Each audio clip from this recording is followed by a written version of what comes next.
I think history will remember in golden words. I wouldn't say more, except God bless you. God give you long life to serve like this for all time to come. Thank you very much.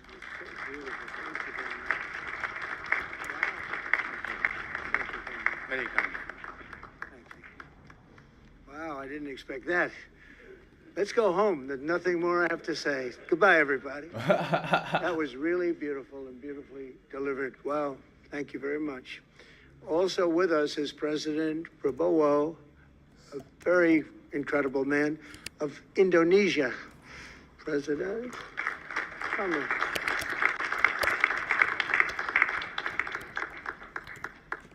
Great job. President Abbas of the Palestinian Authority. See, we have them all. We have them all. Great, great. It's good to have you. And so many others. I really have a list here. This first three rows and what's standing behind me, I don't know why they chose to stand, but it's there. They're going to be very famous tomorrow, all of them. We have the Arab League is represented by His Excellency, and thank you very much for God bless you. Being here. Thank you very much. Share the stream, brother. Share the stream. Armenia. Oh, and Azerbaijan. Give it a like. That's a little war that we stopped. That's a little war. There they are. Look at them. They're sitting. When I met with them, it was in the Oval Office. They fought for like 31 years or some crazy number. And they had one sitting on that side of the Oval Office, one sitting. By the time we finished in 1 hour, they were both hugging each other. And now they're friends and they're getting along great. Look at it. So I want to thank you both. That's incredible. Really incredible. So you have Armenia and you have Bahrain. You have Canada. It's so great to have, in fact, the president called and he wanted to know if it's worthwhile. He knew exactly what it was. He knew the importance. Where's Canada, by the way? Where are you? Where are you? He knew the importance of this. He said, I want to be there. So many people have done that. They called. I mean, they heard about it. And these are not people that can do that very easily. They have pretty big schedules, to put it mildly. The most powerful people. And I appreciate you being here very much, Mr. President. Fantastic. Fantastic. And Cyprus, Egypt, the European Union, it's a lot of countries. France, thank you very much, Emmanuel. I would imagine Emmanuel standing someplace behind me. Where is he? I can't believe it. You're taking a low-key approach today. He's my friend. That's great. Good job. Thank you very much, Emmanuel. Germany, the new Chancellor of Germany he's easy to spot because he's very tall and he's very smart and he's doing a fantastic job for his country. Appreciate it very much. And congratulations, a big election. That was a big one. That was going to change things. Greece, we have Greece.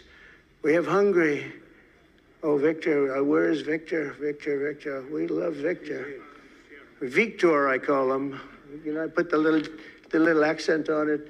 You are fantastic, all right? I know a lot of people don't agree with me, but I'm the only one that matters. You are fantastic. He's a great leader. I endorsed him the last election he had, and he won by 28 points. So you're going to do even better this time. You have another election, and you're going to do great, and we appreciate it. And we're behind you 100%. That's Hungary. India is a great country with a very good friend of mine at the top, and he's just done a fantastic job. And I think that Pakistan and India are going to live very nicely together, right? That's not a very, they are. And they're two great, I'd say, leaders, great leaders as far as I'm concerned. Indonesia, we covered, and I just want to say that that's a big country, a powerful country. It does unbelievably well, and it's great to have you. Iraq, we have Iraq with lots of oil. They have so much oil, they don't know what to do with it. That's a big problem when you have so much, you have no idea what to do with it. So thank you very much. Italy, We have a woman, a young woman who's, I'm not allowed to say it because usually it's the end of your political career if you say it. She's a beautiful young woman. Now, if you use the word beautiful in the United States about a woman, that's the end of your political career, but I'll take my chances. Where is she? There she is. You don't mind being called beautiful, right? Because you are. Thank you very much for coming. We appreciate it. She wanted to be here, and she's incredible, and they really respect her in Italy. She's a very successful politician. We have Norway. Oh, Norway. Norway. What happened, Norway? What happened? Where's Norway? Where is he? We have Johnny. We're going to the World Cup. I can tell you that. Where's Norway? I said we're going to the World I don't think he wants to stand. Oh, he's back there. Well, we have Norway. Oman. Again, we have Paraguay. We have really fantastic representative from Saudi Arabia. Thank you very much. I'll tell you what, and this time we'll get you the best seat. He always gets the best seat. He deserves the best seat. But what a great place it is. Spain. Where's Spain? Are you guys working on him with respect to the GDP? We'll get close. We'll get close. But fantastic job you're doing. And UAE, which is great. United Kingdom. Where's United Kingdom? Where's my friend? Where? Come here. Is everything going good? Very good. It's very nice that you're here. These people all came in like 20-minute notice. And I think it's fantastic. And we have so many others, and just so many others. And it's such a compliment to what we're doing, because what we've done is something very unique and very special. So it's perhaps the wealthiest and most powerful group of nations ever assembled at one time, which is a big thing. We have achieved together in recent days a change that really is historic, and it's going to be remembered forever. And I want to thank the American team for their amazing work, and I want to thank, I think he'll go down as the greatest Secretary of State in the history of our country. I really believe that, Marco, or I wouldn't say it. Marco Rubio, I wouldn't say it. Maybe I would. You're doing a great job. I'll tell you, he's on course to do it. We've done a lot of work in 9 months. We've done a lot of work. I say that, 1 year ago, a little more, but 1 year ago, America, the United States of America was it was a dead country. The king told me, and I used that, he said, sir, 1 year ago it was a dead country. Today you have the hottest country anywhere in the world, and it's the hottest country. So many investors are here. We have over $17 trillion being invested in the United States, which is a record that nobody has ever beaten. I don't think anybody will. And we still have 4 months to go before it's a year. So in 8 months, we have over 17 trillion. We're actually very close to $18 trillion. There's never been, as an example, the previous administration had less than $1 trillion over 4 years. We have, we're close to breaking $18 trillion in 8 months. That's pretty amazing. No country's ever done that. I want to also thank Special Envoy Steve Witkoff and my son-in-law and a great guy, Jared Kushner. And I even have my daughter here, Ivanka. Ivanka, please stand up. Ivanka's here. Wow. Thank you. Thank you, Ivanka. We have a great team, and we have, as you know, General Raisin Kane. We have John Radcliffe. We have Tom Barrack. We have really a lot of good talent. We have Pete Hegseth, who's now Department of War as opposed to Department of Defense. We made a little change. Somehow I like the name better, so do you, so do a lot of people. But the momentous breakthrough that we're here to celebrate tonight is more than the end of the war in Gaza. It's with God's help, it'll be the new beginning for an entire beautiful Middle East. From this moment forward, we can build a region that's strong and stable and prosperous and united in rejecting the path of terror once and for all. We want to get rid of the terror and get on to other things. There are many other things in life that are so good.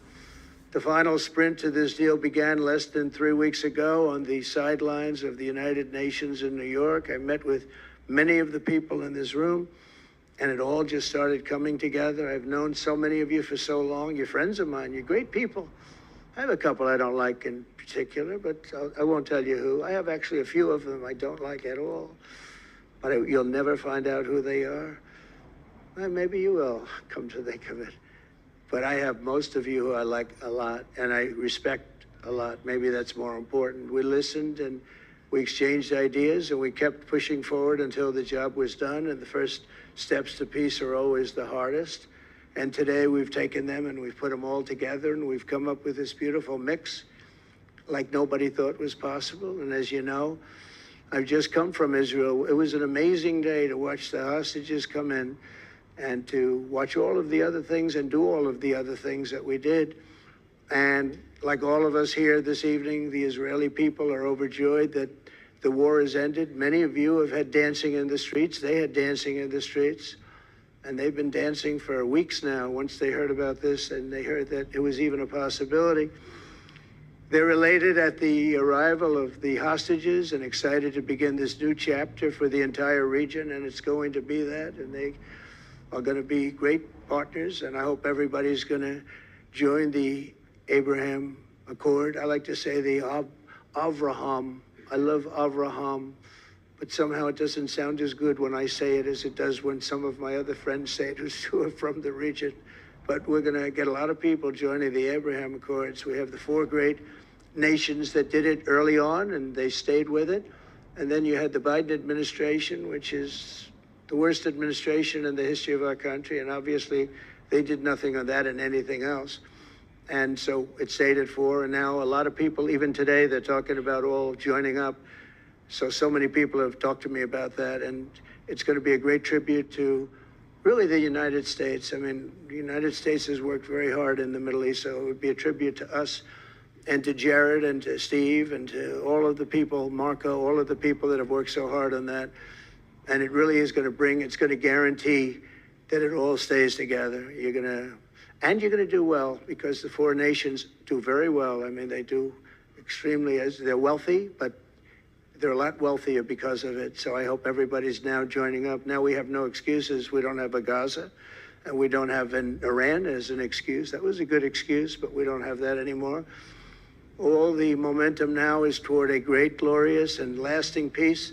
And our commitment to fulfilling the 20-point plan we developed together will be the crucial foundation for achieving that bright future. And it's being worked on right now as we speak. And we're actually in stage 3 and 4. It's not going to be, just divided down so simply. We can be long advanced on some of the things that we say we're going to do. We can take them out of order in a positive way, and we've shown how it can be done with responsible nations like the people in this room, these incredible people in this room, setting aside their differences, seeking common ground, and pursuing a better world for all of us. And that spirit's my dream, that we all get together and enjoy our life. And we're going to put some of you on the Board of Peace. Everybody wants to be on the Board of Peace. They said, would you be the chairman? I say, I'm pretty busy too. But whatever we can do to have peace in the Middle East, it's worth it. But everybody wants to go on the Board of Peace, so we're probably going to enlarge it. We're going to get, and the leaders, the top people, the top leaders, they want to be on the Board of Peace. A beautiful term. At first I wasn't sure, and then I realized how beautiful it is. And for the people of Gaza, the focus now must be on restoring the basics of a good life. We're going to have a lot of money coming into Gaza and a lot of rebuilding and building. It's not so much rebuilding, it's really building, cleaning up and building. And I'm pleased to announce that numerous countries of great wealth and power and dignity have come forward to me just today and over the last week to say they want to help in the reconstruction of Gaza, putting up whatever money is necessary. And the money is, of course, it's a lot of money, but it's not much compared to the value or the wealth of these tremendous countries. And they are ensuring stability and success in the Middle East. So when you think about it, it's a very, very small amount of money is necessary, relatively speaking. And as those commitments are made, I'm going to let the world know who is doing it, because they really deserve great credit for doing it. And they're going to do something that's really monumental. This is a monumental day. This is a monumental moment in the history of the world beyond the Middle East. We've all agreed that supporting Gaza must be done to lift up the people themselves, but we don't want to fund anything having to do with the bloodshed, hatred, or terror, as has happened in the past. And for the same reason, we're also agreed that Gaza's reconstruction requires that it be demilitarized and that a new, honest civilian police force must be allowed to create a safe condition for the people in Gaza. As I said earlier, I intend to be a partner in securing a better future. We're going to be working, you're going to be working with the United States, and we're going to make sure that the Middle East is going to be a safe and secure place. It's a very important place in the world, means so much. There were so many people who said the Middle East, and this has been going for many, many decades. I've read it many times, that World War III will begin in the Middle East. It's not going to happen. That's not going to happen. There was a time that you would have thought it could have, but it's not going to happen. There won't be World War III, hopefully at all, but it's not going to start in the Middle East. We're not going to have a World War III if we're smart. There'll never be a World War III. Our work begins right here and right now. From ancient times, this region has been extraordinarily mixed with respect to people, culture, religions, all of the different elements of national characters, unlike maybe anywhere else on earth. And for 3,000 years, there's been conflict. For whatever reason, there's been tremendous conflict, always conflict. But today, for the first time anyone can remember, we have a once-in-a-lifetime chance to put the old feuds and bitter hatreds behind us. And that's why so many people in this room, they didn't get along. Some did, some didn't, but they're getting along now. This has brought the people together. This is the first time the Middle East crisis has brought people together as opposed to driving them apart. And to declare that our future will not be ruled by the fights of the generations past, which is foolish. So together, let us continue in the spirit of cooperation and goodwill that has finally brought us to this incredible, historic breakthrough. If we do, together, we will reach the Middle East's incredible destiny, a safe and prosperous and beautiful crossroads of culture and commerce, faith in humanity and geographic center. This will be the geographic center of the world. So I just want to thank everybody for being here. I want to thank you all for what you've done and for this quick notice. It all came together just at one little period. It just came together. It's, the greatest deals happen that way. If you do anything about deals, that's all I've done all my life is deals. The greatest deals just sort of happen. And that's what happened right here. And maybe this is going to be the greatest deal of them all, not just nation building, not just having to do with this or the political whims. This will be maybe the greatest deal of them all, period. And I want to thank all of you and all of these great nations and this region for what it's gone through and all of the fights it's had, or life over death and hope over strife and harmony over hatred. That's what we want. We want it to be that way because together we're going to forge a magnificent, great, and enduring peace. I want to just end by saying, God bless you all. God bless the Middle East. God bless your countries, and God bless you. Thank you very much, everybody. Thank you. Thank you very much. Thank you.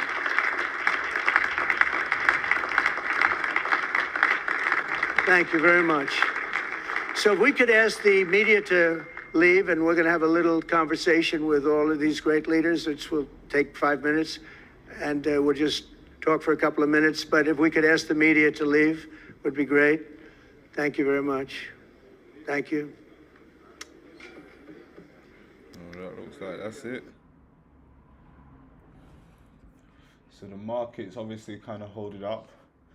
There weren't that much tension over the weekend by the looks of it, so things are kind of bounced back up. I wouldn't say we're out of the woodworks just yet. Keep your head on a swivel. Obviously, this does calm things down, but yeah, I don't think we're out of the woodwork just yet. So yeah, keep your eyes on a swivel.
try and scout, see if there's anything else.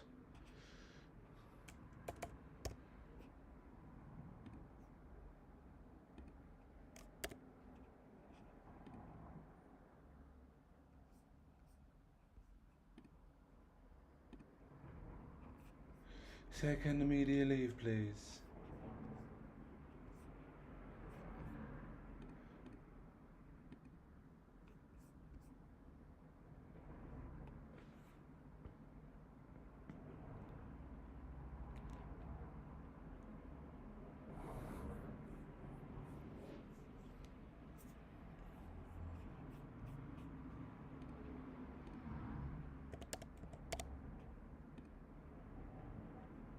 Tesla's running, tech picked itself back up, it was kind of lagging earlier.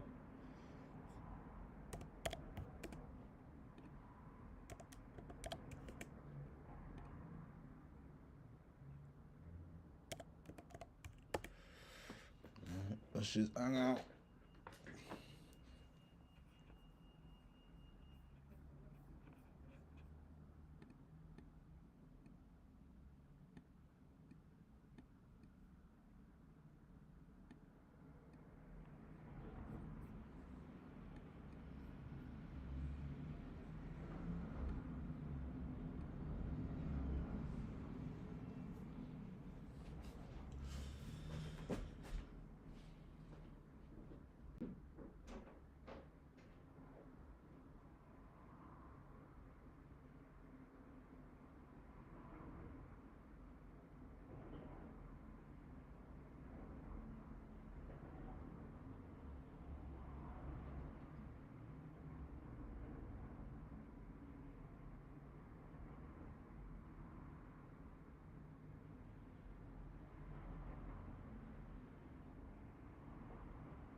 Market is quiet.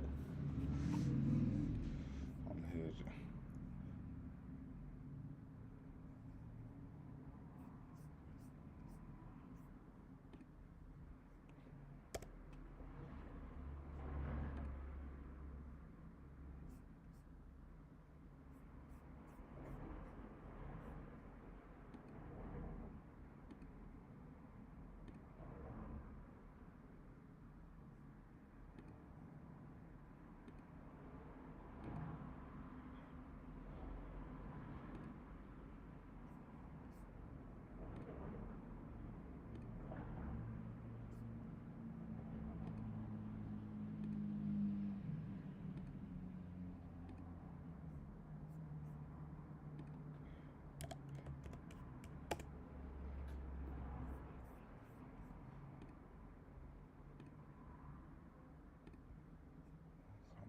that in a sec.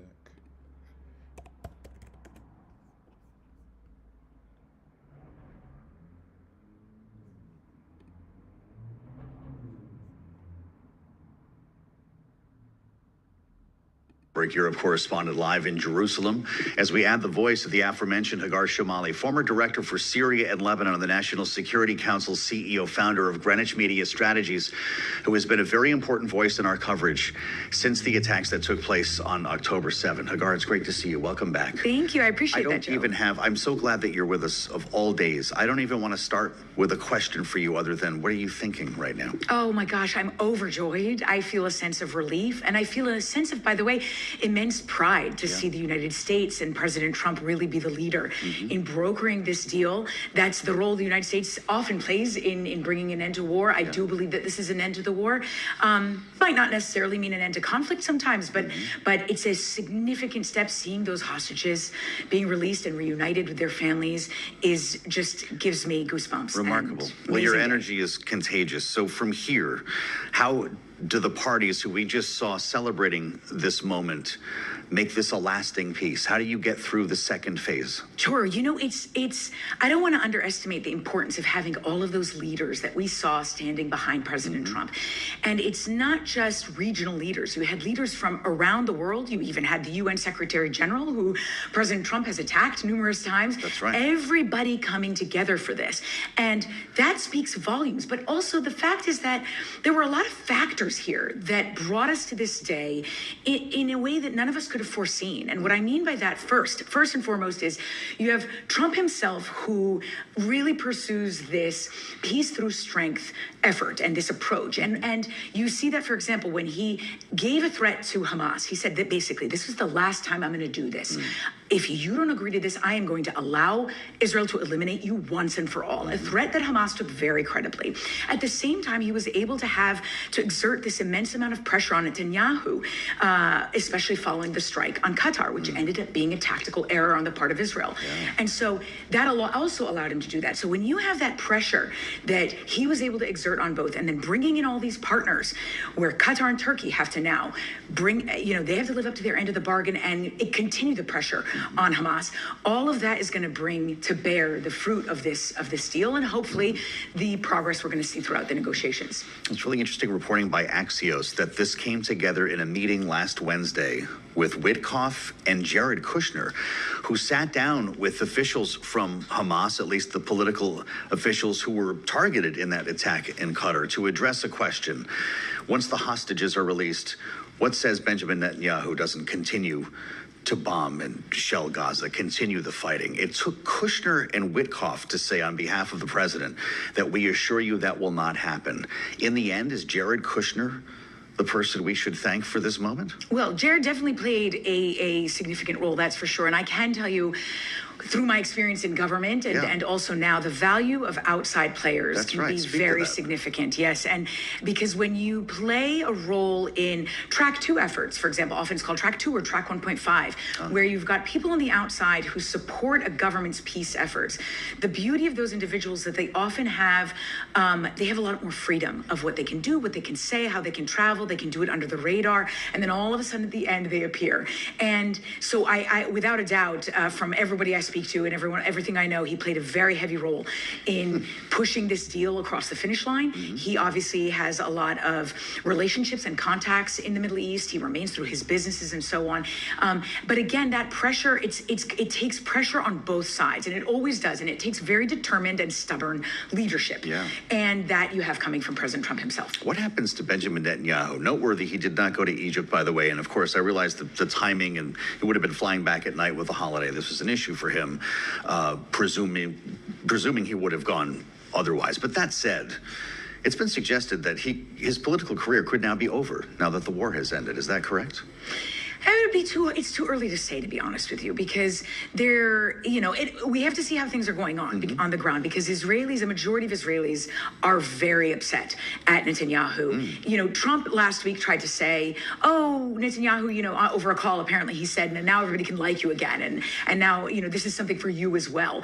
And he was saying that because Trump and the United States in general, regardless of administration, believes very deeply in Israel and in its long-term security. I don't know so so much. I don't know that the majority of Israelis are going to be so quick to forget that they had to turn to Trump to help them on hostages. So that was something a big shift we saw happen this year. So it could be over, but it's too soon to say because he's had a remarkable 20 years where he's been able to coalesce coalitions. He's a survivor. Yes, but you do see other leaders in the right wing, people like Naftali Bennett and others trying to make their way. I mean, Netanyahu's not going to be there forever, that's for sure. Well, and they had the president of the United States today during a news conference suggest to President Herzog that Netanyahu be pardoned. I don't know if that's ever happened with the president on foreign soil making a remark like that, but we don't think that's going to happen, do we? No, I wouldn't. I don't think that, He's facing a serious investigation still. He faces very serious corruption investigations. And if he weren't in public office, he'd be sitting in a courtroom right now in some kind of trial. Yes. Yeah. A lot of that was, all of it was put on hold because of his return to office. So he's definitely been motivated by that in terms of his own decision making. But again, but the request for a pardon, while that is not typical of a U.S. president to make in foreign land, it's also not surprising at this point. No, really, nothing is it? Yes, of what we've become used to. Could you have imagined this day to begin with everything we just saw? You've got Keir Starmer standing behind him, Emmanuel Macron's walking around. Just the optics here is the president's riffing at the mic like he's at a Dean Martin roast or something. It's just absolutely not what anyone had envisioned. No, well, and don't forget, the Europeans just recognized the Palestinian state. That's much correct, to the at the dismay of the UN, United just States. weeks ago. Yes, and the U.S. was not happy about it. And now you've got those leaders behind Trump, and that's Incredible. because they can all get together behind this. Rebuilding, Oliver mentioned this. The idea of rebuilding Gaza is daunting. It's rubble. It looks like the surface of the moon, as we have suggested. How do you do that without removing all of this rubble? Do you build on top of it? Can you rebuild Gaza without moving millions of people at a time? Well, so listen, I hope I don't sound desensitized to war because I've worked on a lot of wars, but this kind of rubble is not new. If you look at Syria, if you look at Sudan, if you look at Eastern Congo, I mean, this is an unfortunate part of war. So what's the playbook? Well, it's also not new to have reconstruction. Yes. That rubble is pushed to the side. Sometimes the rubble, by the way, is used for other ways. Maybe, for example, to build a pier. Okay. There are many ways. You saw it in Lebanon, for example, after the war. A lot of the rubble was eventually moved, used to build other things, and then some things were restored. It just depended on the building. It depended on the item.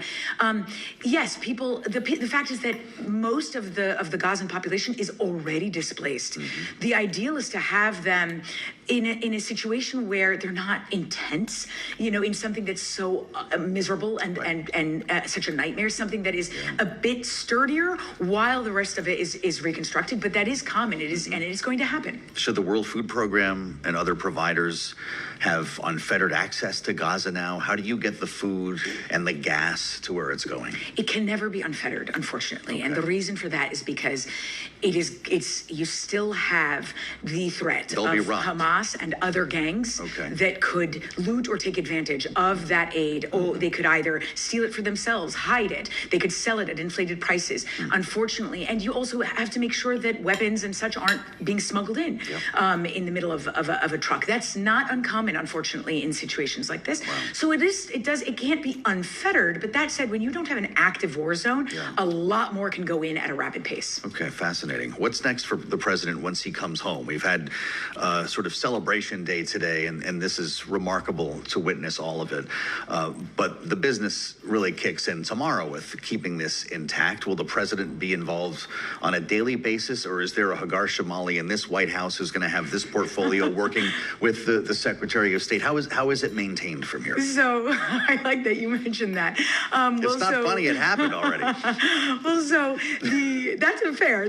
So there are two things I would say to that. So the first is yes, you are right. The real business, they are going to roll up their sleeves, and the real business takes place to achieve the future phases of this deal. And it's really where they're going to get into the hardest part of these questions. For example, who governs Gaza and how? How do we fashion that entity? Who's part of that entity, and who decides what that entity is made up of?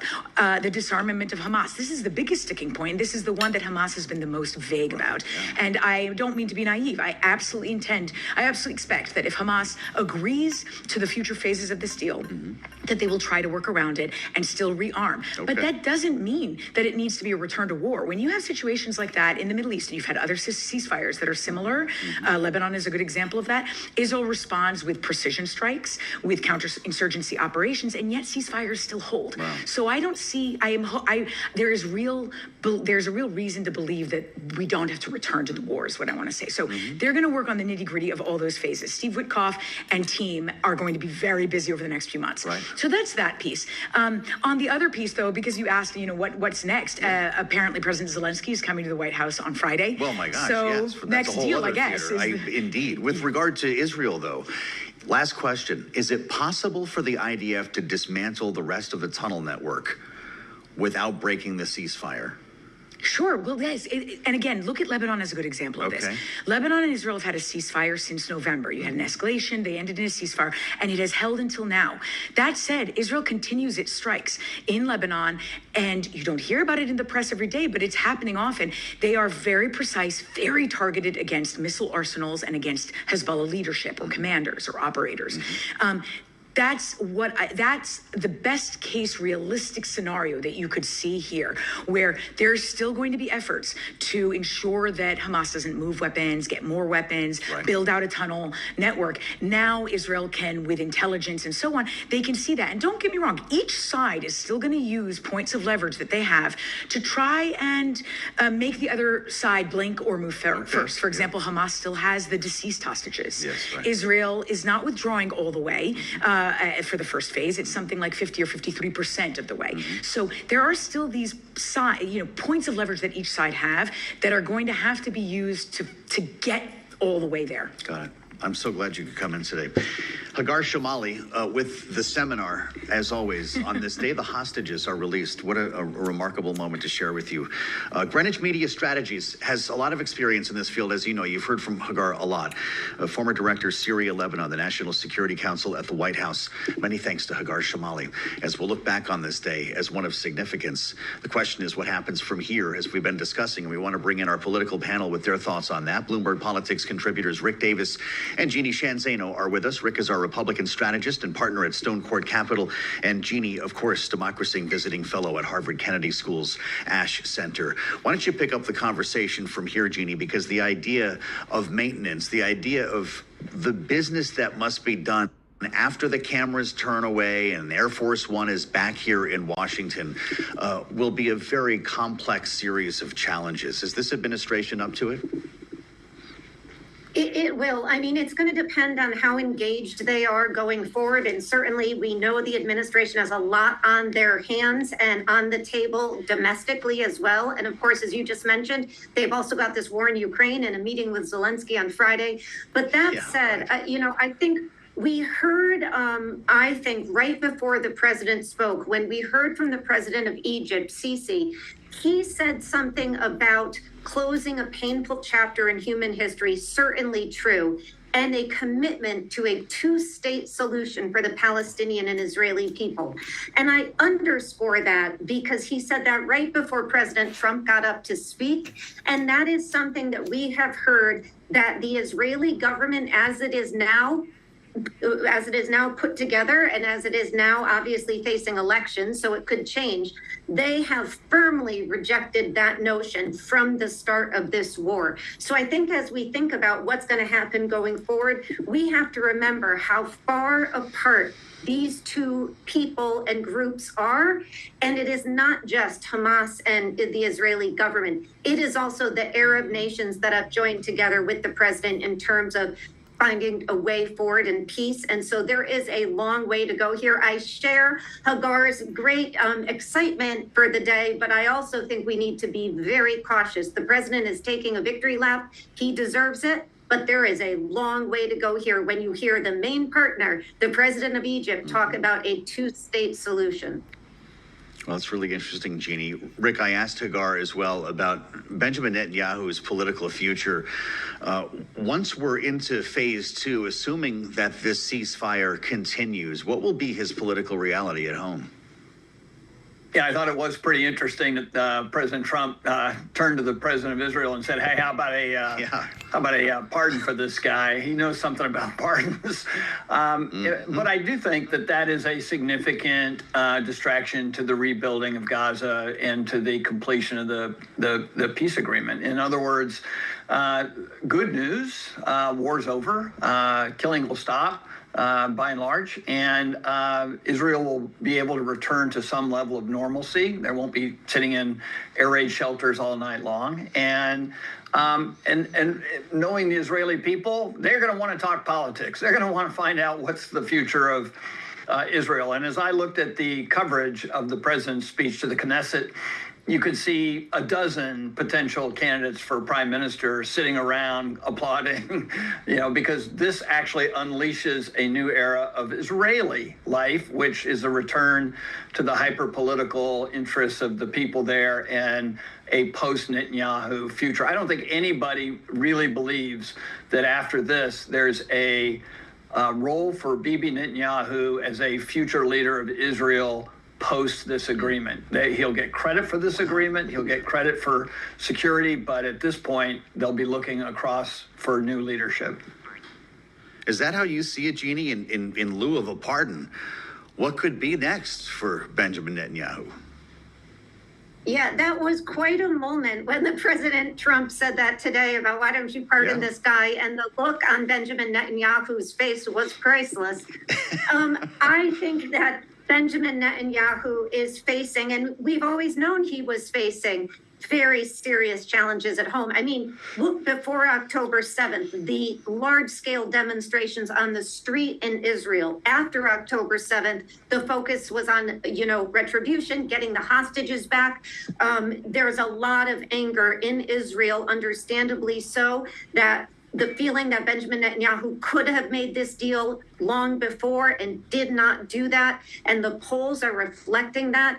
That said, Benjamin Netanyahu, who describes himself, I think rightly so, as maybe the most liberal member of this coalition, and he's a conservative guy, I think speaks volumes about how divided the Israeli government and the Israeli people are. And I think his future depends an awful lot on what we see happen in Gaza and in the West Bank. Again, I go back to the fact Israel had committed to getting the hostages back. That is now done. But to destroying Hamas and absolutely a commitment to no Palestinian state. The president, Egypt, others are suggesting otherwise on those last two fronts. And Hamas already active on the streets of Gaza City. So that is going to put a whole new level of concern there. How do you get a political and a security force in there that can keep us moving forward to the phase two? That is really going to be a challenge. And if Benjamin Netanyahu is able to maintain his position going forward, it's likely going to be because they are once again at war with Hamas. Fascinating conversation with Jeannie Shanzano and Rick Davis. I want to thank you both for staying for a little bit of overtime here. We wanted to hear the president speak and get some time for all of the dust to settle here. By the way, he's on his way to the airport, capping a very brief trip to the region. Israel and Egypt back in his own bed this evening in the White House. Bloomberg Politics contributors Rick Davis and Jeannie Shanzano will be back with us on the late edition of Balance of Power. We're going to have a lot more to talk about.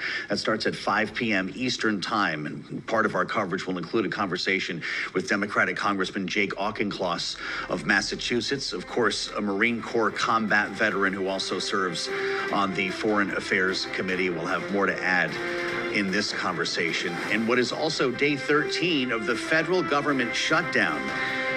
Civilian federal workers are now going without pay. The military may have a stopgap before they go without pay on Wednesday. We're going to have more on that straight ahead on Bloomberg TV. And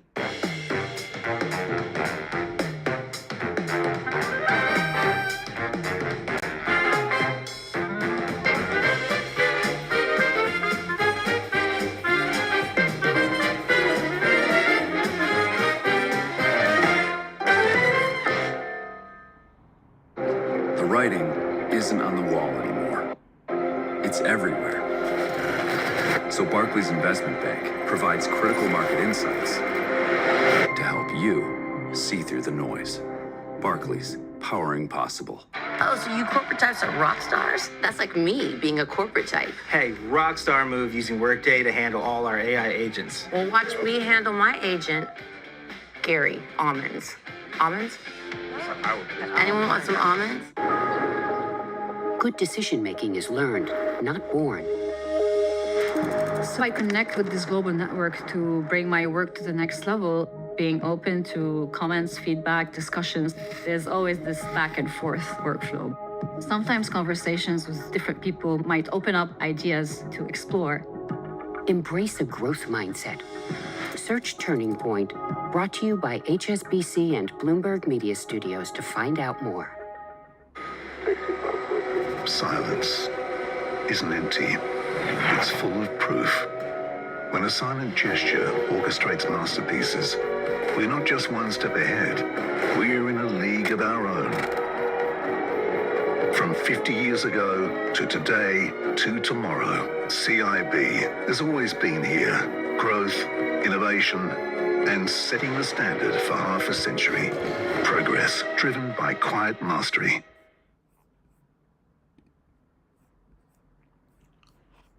Sorry, I was going back and forward with someone in a message. Yeah, market's not really doing much. Obviously, still holding up.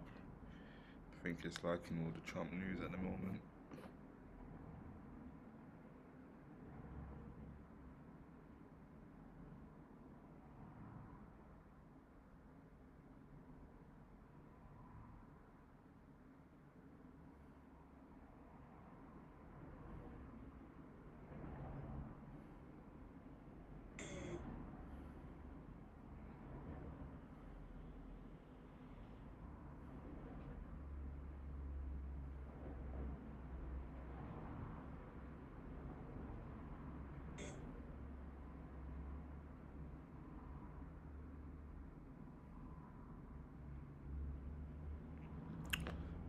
Yeah, we're just waiting for something.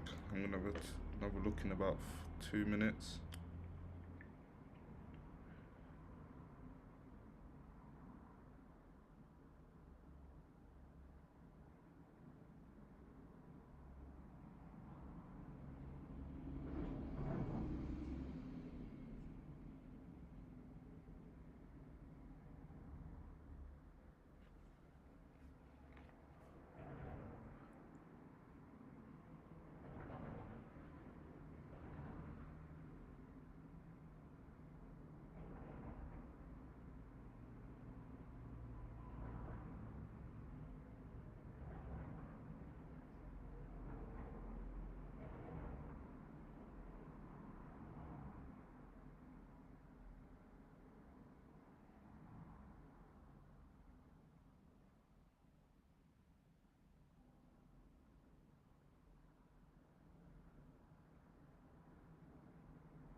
been trying to pull back up, but just going nowhere. Honestly, going nowhere.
They said I was gonna scout and have a quick look around.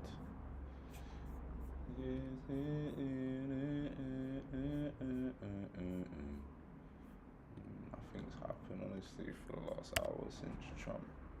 I can't see nothing.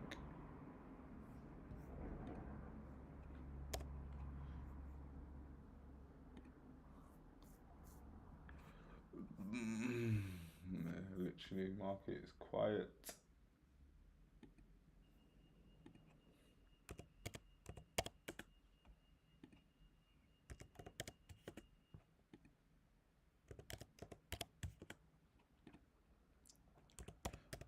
Tesla running, popping up, doing its thing.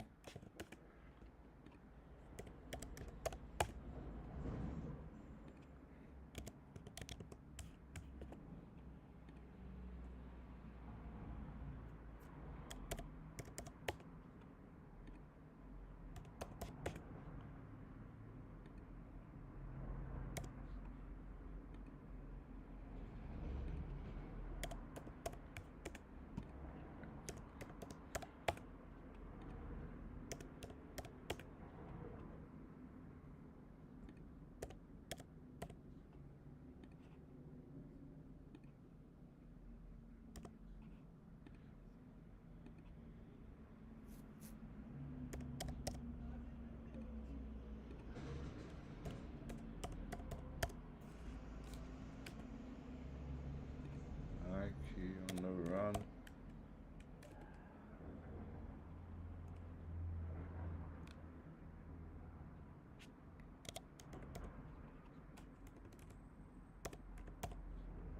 What is that?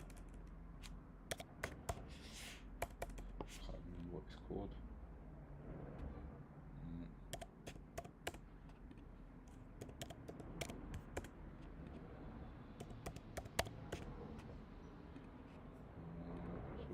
Tesla's going for a run.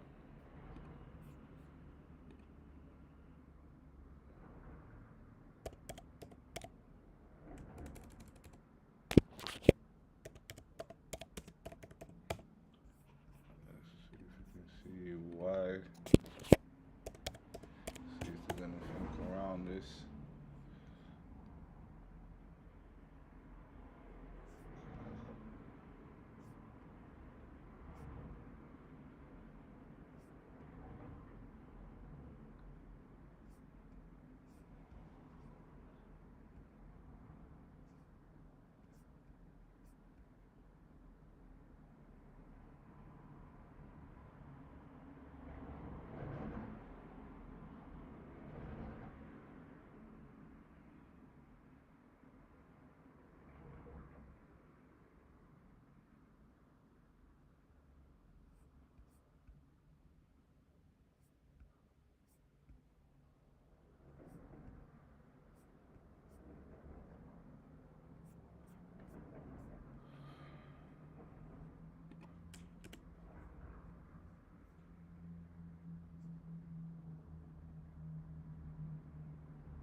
got to break that 335 at least before that does anything.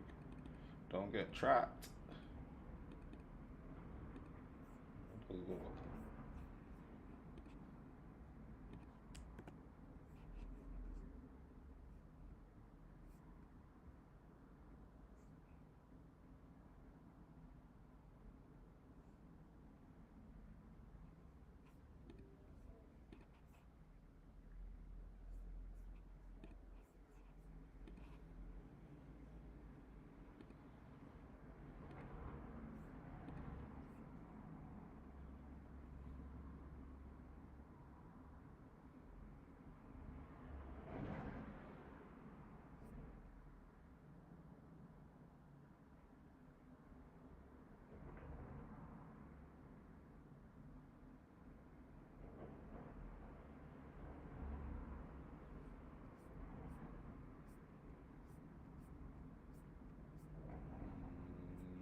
Some news on Bloomberg about the Tesla industry disrupting potential markets.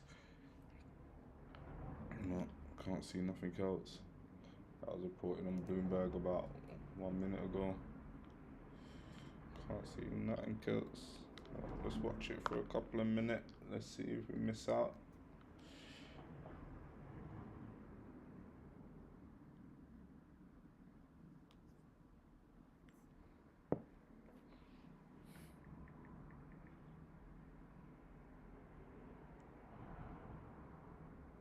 What day is it today? Monday. That guy said yesterday, didn't he?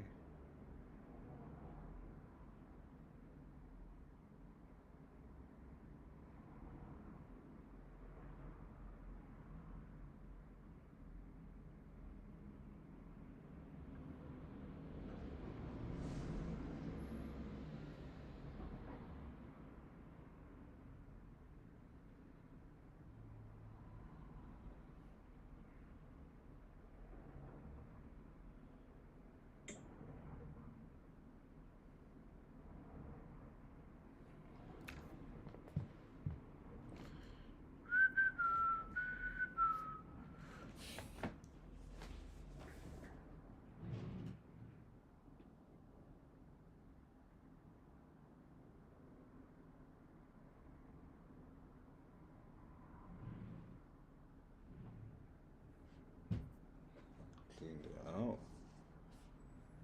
Okay.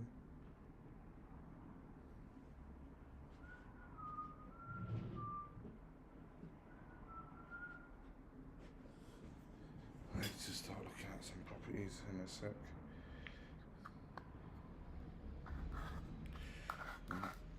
So trying to go.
They're trying. See if the video now trying to follow up. No, the video said no, we're going the other way.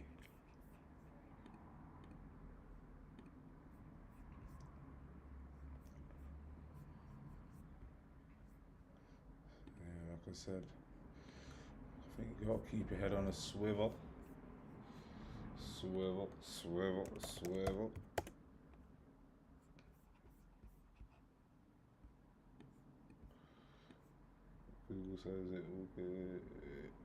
Google says it will invest $9 billion in South Carolina through 2027 to expand its cloud AI data centers infrastructure. Well, guess what? Didn't do nothing.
Technology research, Mandeep Singh here in the studio. Mandeep, walk us through this deal, because it feels like every other day OpenAI has a new agreement with some chip manufacturer and the terms are slightly different, whether it's an ownership stake or front buying chips. What's up with this broad compact? I mean, they are really going after, data center capacity right now. And the way they are doing it is by diversifying their supplier base. So it's not just relying on NVIDIA, which everyone does right now for compute, but really leveraging Broadcom, which is a custom silicon maker. So think about, NVIDIA giving you a generic chip where you can run your AI workloads, whether it's training or inferencing. Custom silicon is used just for, the specific workload that OpenAI has to run for its proprietary models. So no one else has any benefit of using a custom silicon because OpenAI is not looking to sell its own chips to compete with NVIDIA. It's looking to use its chips for its own ChatGPT app or any other custom app that it has developed in-house. And Google is a prime example of what a custom silicon looks like because they have their own TPUs, which when you compare it to NVIDIA GPUs is more customized in nature, but it does a terrific job of running YouTube or any other AI workloads that Google wants to run on its chips. So that's what OpenAI is doing. And it has a tremendous cost advantage because it costs a lot lower than the NVIDIA price tag of $30,000 on an average for a GPU. TPU, tensor processing unit. I just want to make sure I understand. Yeah. What's interesting though is I do feel like there's this trend to get chips that maybe don't cost as much, maybe don't use as much power, but do exactly what we need. Is that fair? Yeah, I mean, look, 1 gigawatt requires up to 500 to 600,000 accelerator chips. So we're talking 0.5 to 0.6 million chips for 1 gigawatt data center. Yeah. Imagine if you can save up to $5,000, how it multiplies, in terms of cost savings. The real constraint right now is power. It's not as if you get a cheaper chip and you are all good. You still need the performance per watt, which is why NVIDIA is so good, because it gives you 5 to 10x more performance per watt than the nearest competitor. You do it, right? Exactly. I want to show, there's a graphic, and one of our producers made it, Elizabeth Cedrin, and I think, we've all been looking at this. It's about OpenAI and all of the companies that they're doing deals with, and it's not even been a month, but they have done deals with NVIDIA, Oracle, CoreWeave, AMD, now Broadcom, and again, it's just late September to mid-October.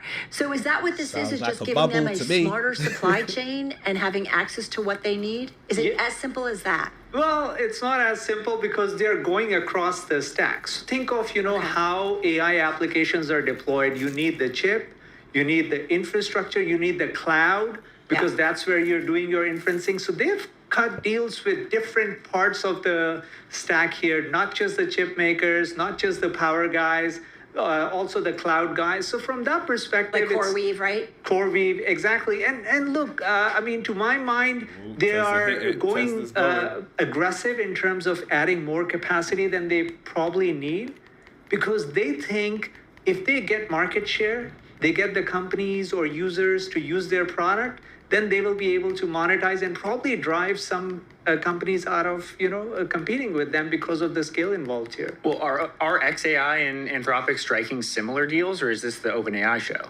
I think right now xAI must be thinking, and they are doing a $20 billion deal with some private financing.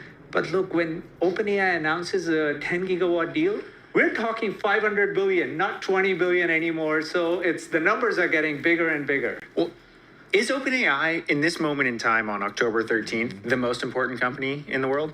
Well, when I look at Mag 7, your Broadcom is not in Mag 7. It's a $1.6 trillion company.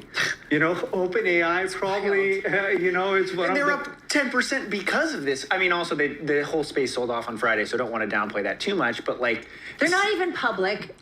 They're not even profitable as much as we know, right? Yeah. No, I mean, look, OpenAI. So right now, their gross margins would be negative if you factor in the training costs. Inferencing-wise, yes, they are making some money. But clearly, if you include everything, and just to compare it with Google, Google has an annual cost of revenue of around 100 billion. That powers all of their apps, Google, YouTube, everything that they run. OpenAI's compute costs are probably north of 20 billion right now. And if they're adding 26 gigawatt more capacity, we are talking, compute costs to multiply at least 25-fold. So from that perspective, you have to ask yourself, how much incremental revenue do you want to see from OpenAI to justify this, $1 trillion, potentially $1 trillion in compute infrastructure spend?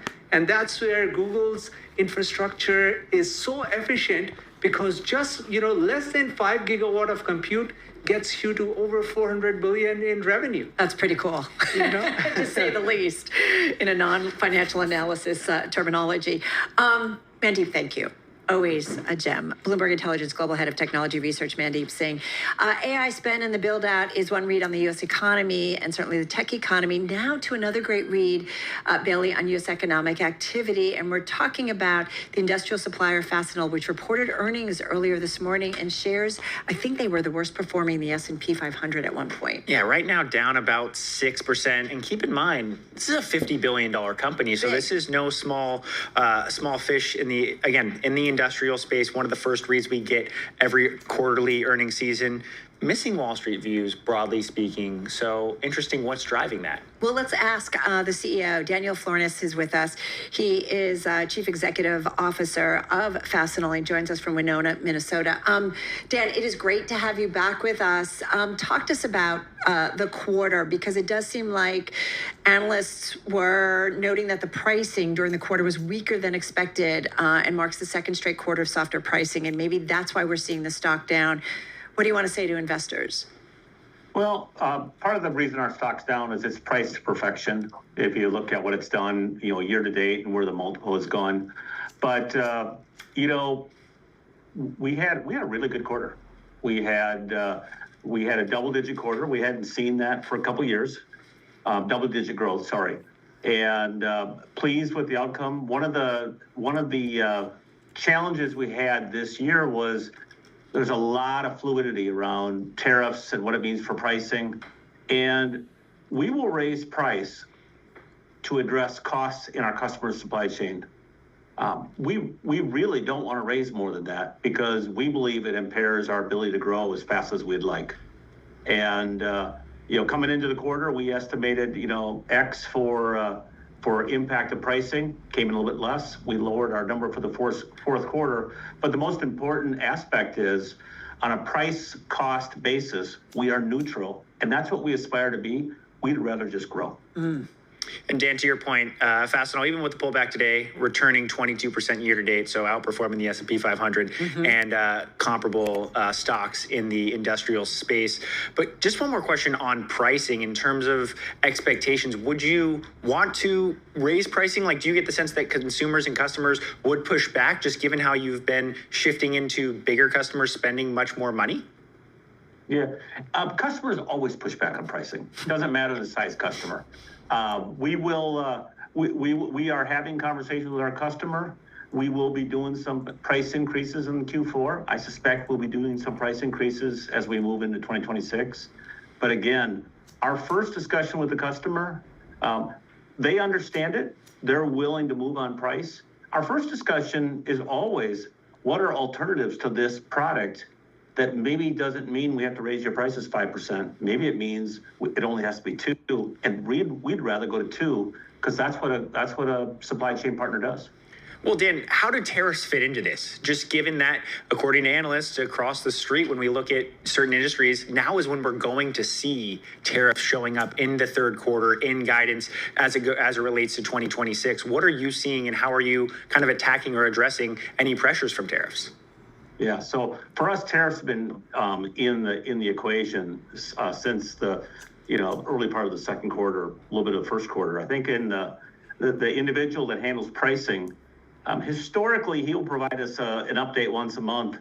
He'd gotten to the point where he was not only providing us updates, he was up to video number 14 as of July that he was serving out to the field, giving them guidance into what we were seeing in our supply chain. And so we've been adding price as we've gone through the year, and these have been discussions with customers. And I hope that answers your question.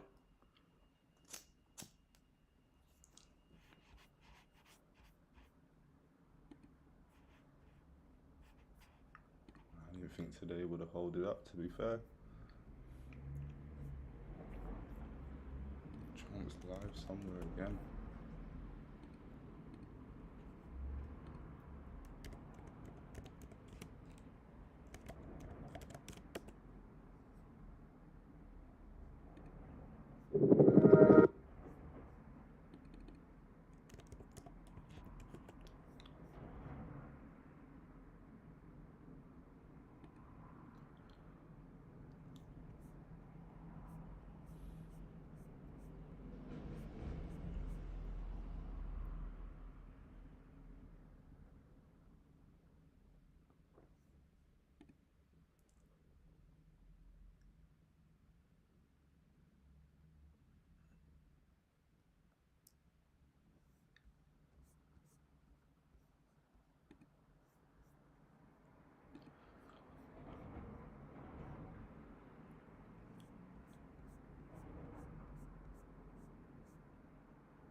It's stalling.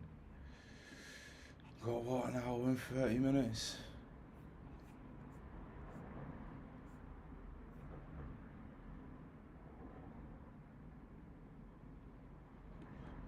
Looks like Trump's ended the war on Gaza. Congratulations to him. Let's see where crypto's at for the crypto lovers.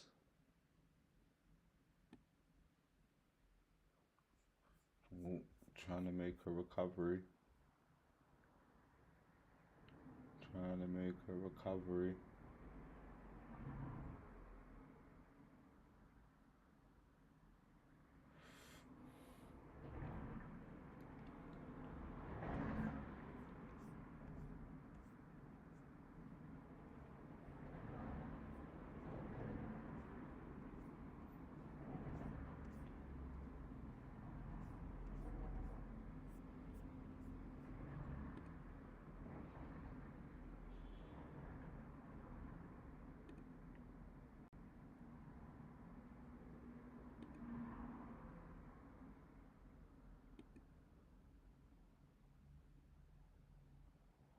Bad doo-doo. Bad doo-doo coins. Bad doo-doo coins.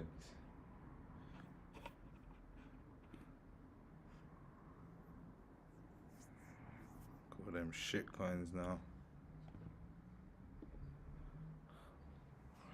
Love crypto and that, but fuck me.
Like that 155, I said it.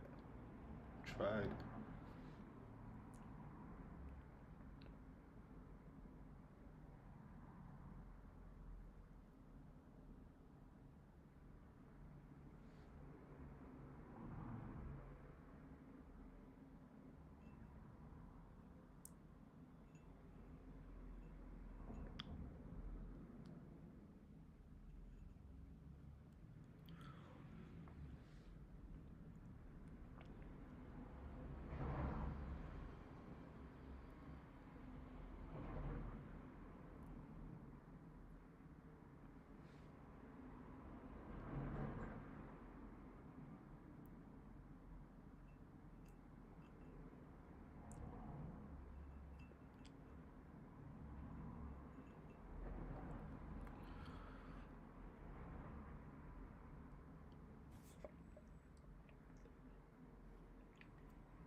market is silent. What violent?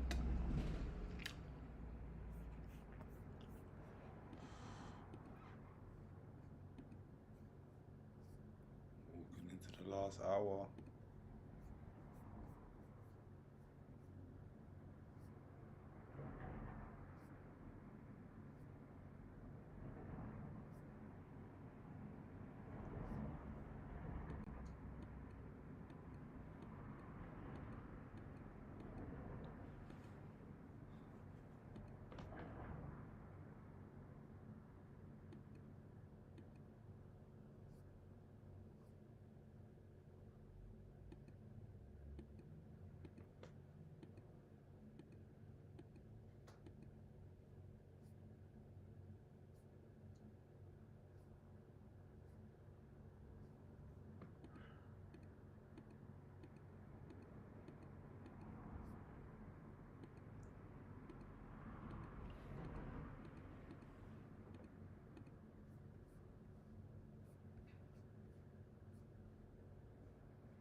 Let's have a cheeky look.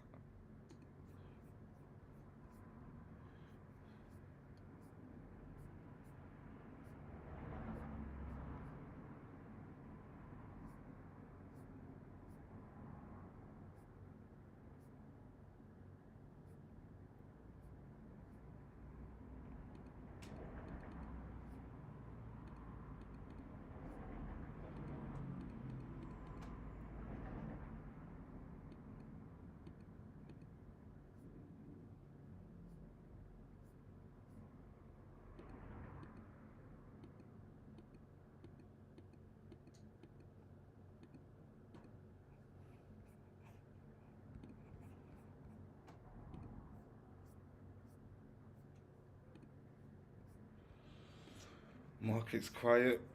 Spies coming down. Again, I'll do a quick checkup in 2 minutes. I think there's nothing going on, to be fair. So I'm just gonna have a quick look at some properties.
Market's coming down. Market is coming down.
last hour.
That spy is falling.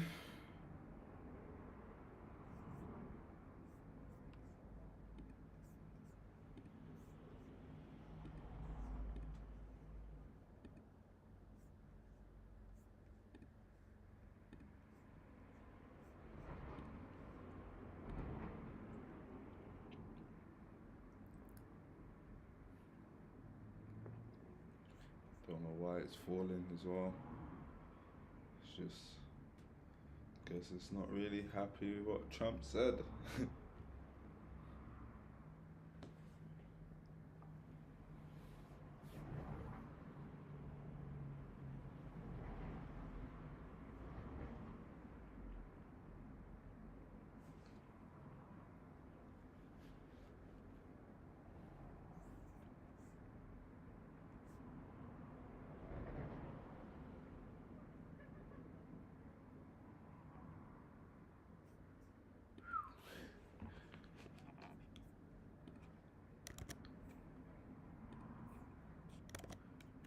It's like Bitcoin just had a wipe out.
You know, if Bitcoin pulls back to like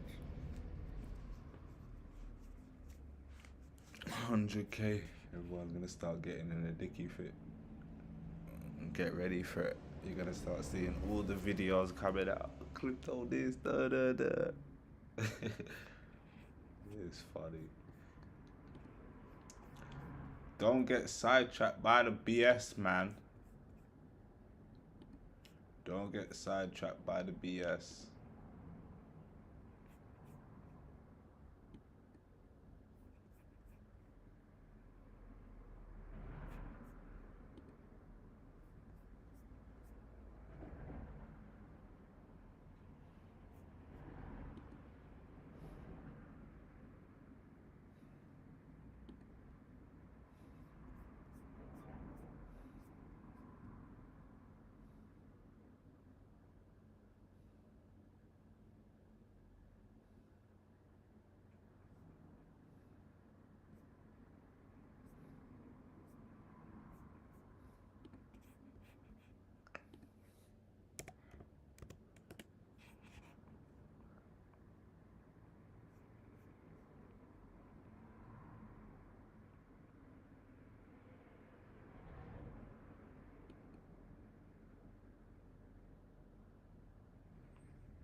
Trump's coming on after the bell.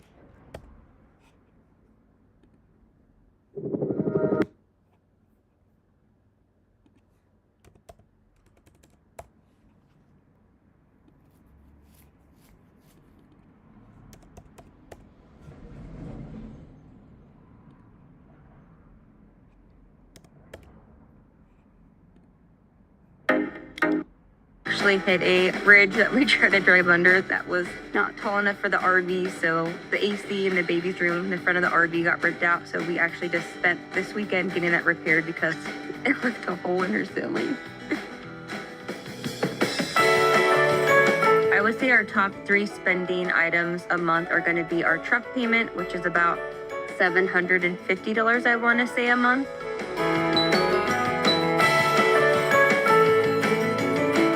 Next is going to be our RV payment, which is about $600 a month, I want to say. And that's because we took a shorter term out to be able to pay it quicker. And then our next big expense would probably be RV sites. Typically, we spend about $400 a month on gas. This last month, that kind of varied because with us breaking down, we had to travel further distances to get caught up to where we were supposed to be. We typically save about $1,000 a month, and that's going to be dispersed between our savings account and then also the baby savings account.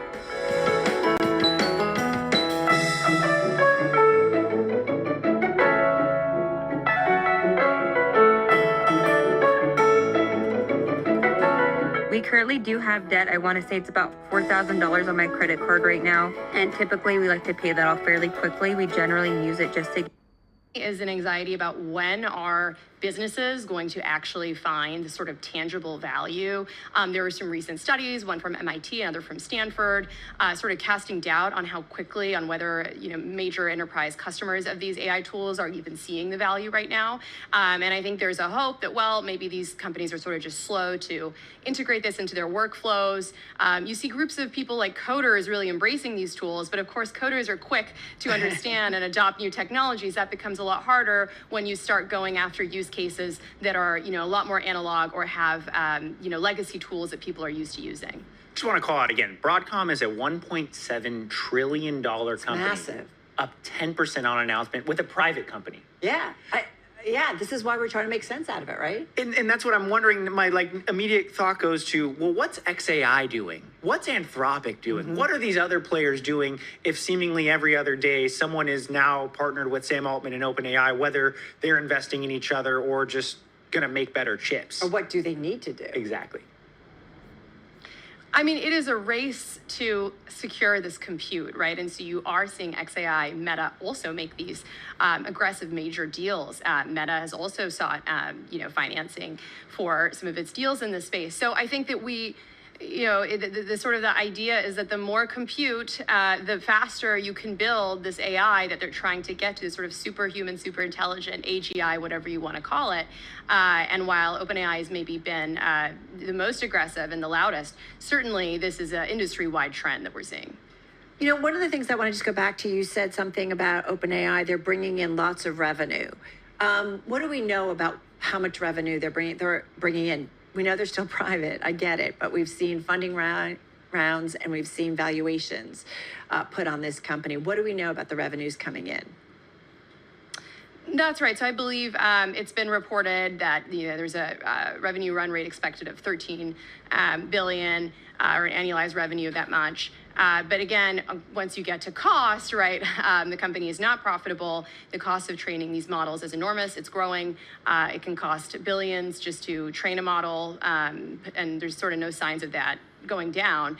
So the real question is, will revenue be able to grow at a fast enough pace to eventually make up for that cost, or will they get to a place where they're not having to train these new costly models as quickly? And when I talk to investment bankers looking at the IPO pipeline, OpenAI is obviously not mentioned for 2026. What are you hearing on the ground in the Bay Area as it relates to what another funding round could look like or a potential exit through public markets? Yeah, so for OpenAI, it's trickier than a normal company because they are still technically a nonprofit, and they are going through a restructure right now to sort of become a more traditional corporate structure, although still remain a B Corp, which is sort of for public good. But in any case, they will have to complete this restructure to a more conventional company in order to go public. And there are, still hurdles there. As we've reported recently, they made some headway with Microsoft on coming to terms around that, but they are still facing litigation from Musk. They are still facing critics in the sort of nonprofit or civic leadership world who are concerned if the nonprofit will get a fair shake out of all of this, and they will need to go through that to IPO. In the meantime, they can keep on seeking investment from the private market, and so far investors have been very interested. They've had no real problems that we can see raising money, but there is a question of how high are investors going to go. We're at 500 billion valuation now. Could that continue doubling while being private?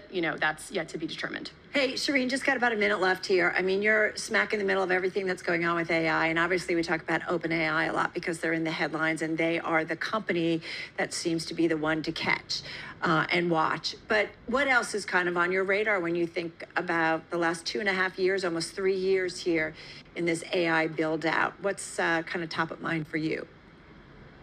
I mean, I think the big question is sort of exactly what you're asking about. Clearly, consumers are finding value in this product if they're, we've seen this explosion of chatbot growth, but is it actually going to transform the economy? Are we going to see this sort of enterprise adoption that will actually either rapidly increase productivity or be able to allow businesses to cut costs? I think that's going to be the defining question of our era, and sort of, can it become more than a chatbot, but something that is actually changing the way that people work on a level that's sort of reflected in the bottom lines of companies? Is it changing how you work? It is. I try to use the tools as much as I can every day because you have to really understand how they work. Yeah, I totally agree. Shireen, thanks so much. Shireen Ghaffari, she covers artificial intelligence here at Bloomberg News. She is Bloomberg News AI reporter. Do you use it? Oh, yeah. Yeah. You have to. You I have think. to. In some way, shape, or form. I use it normally to explain complex topics or to try to get an understanding of what's going on. I don't know. How do you use it? Different ways. If I'm doing a panel, I kind of load in the questions. It'll give me an outline, or you can load in a story and it'll give you a couple of questions. Ooh, all right. Should be utilizing that. Is that a cheat or an assistance? Hey, coming on, we're continuing to watch the ceasefire deal in the Middle East. We'll get the latest on that and also on the trade talks between China and the U.S. This is Bloomberg.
He's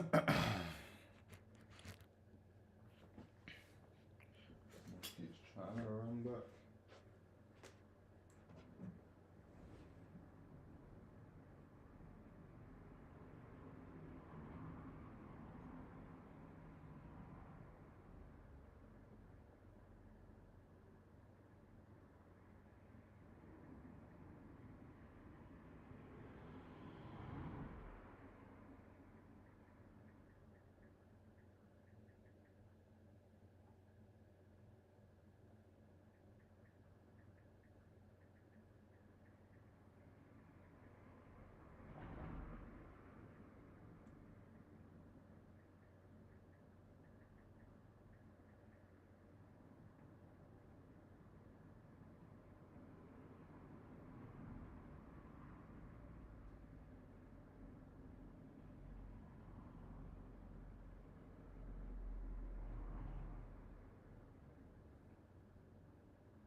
take a call quickly.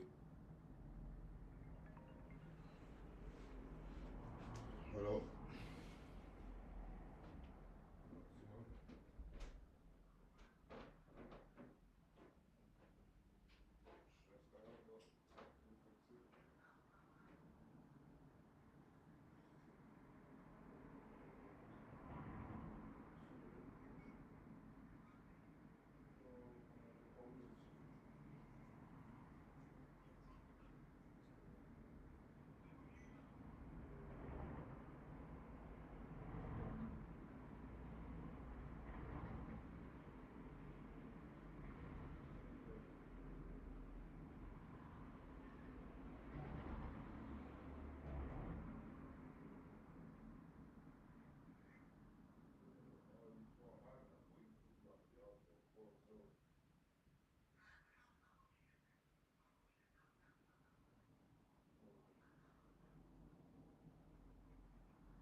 Market's not doing nothing.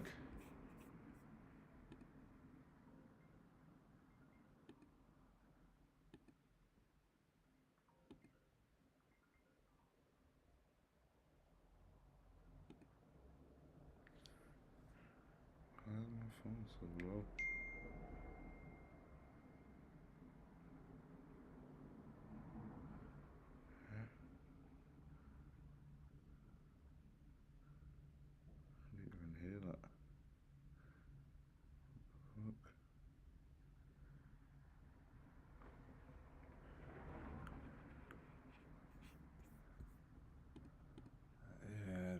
nothing happening, honestly.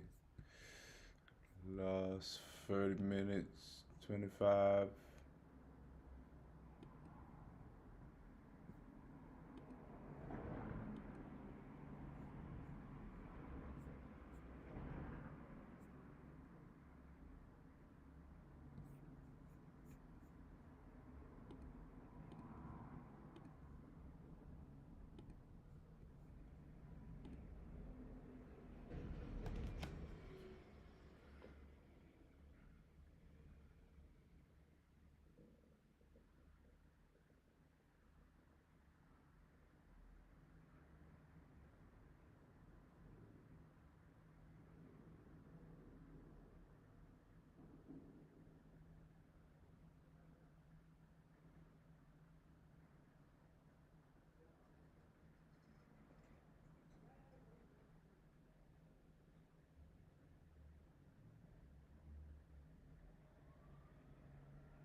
Ooh, the market's gone quiet.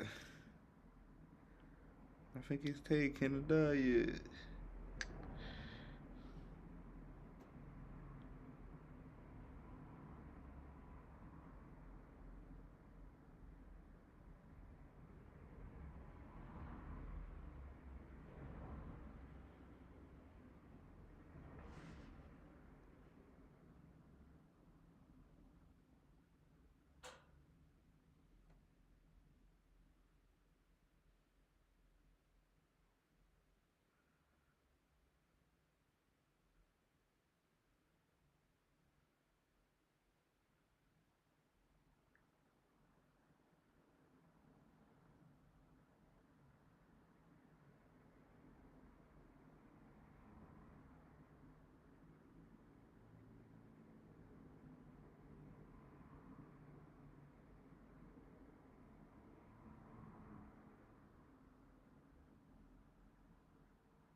I can imagine a lot of money got taken up as well with the market selling off last week.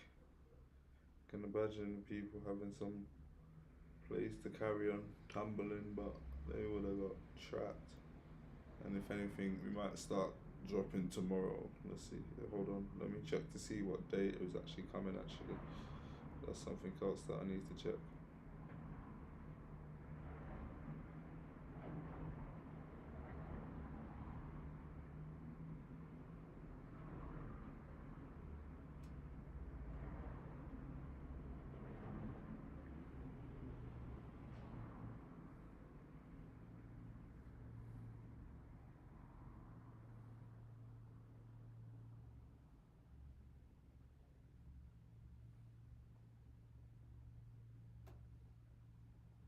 Why is my phone doing that?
Last 10 minutes. See if the market does anything. Last 10.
Absolutely nothing is happening.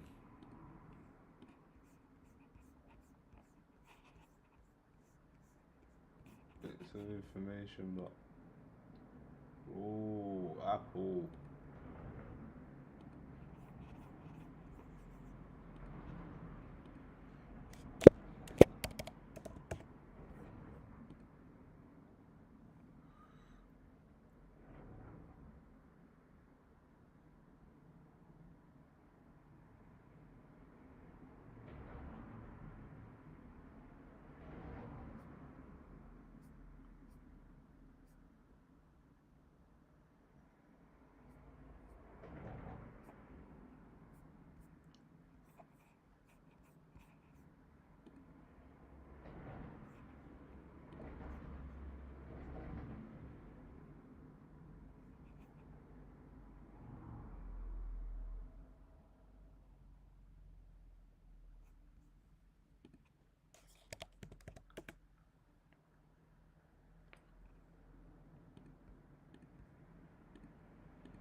Chip day to day.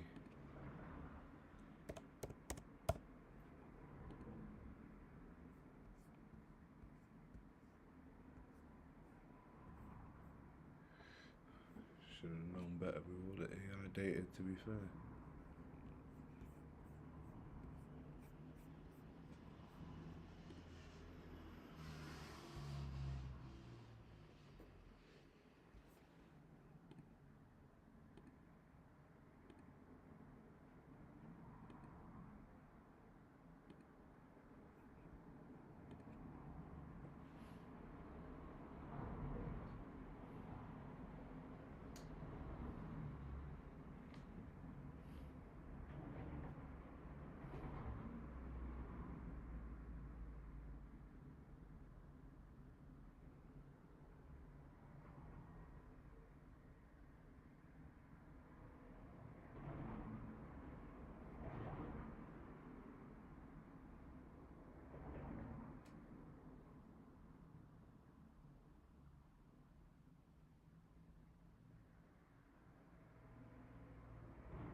So that is the end of the day. I'm gonna Reese.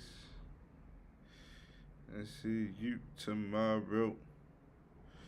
Keep your eyes peeled. There might be something that you might miss in the next couple of hours. Let's see if Trump's coming up actually. Let's have a look. And let's see if there's any.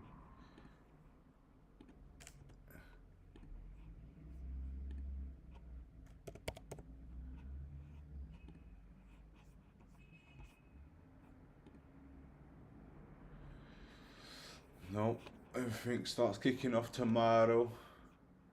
Put that in there.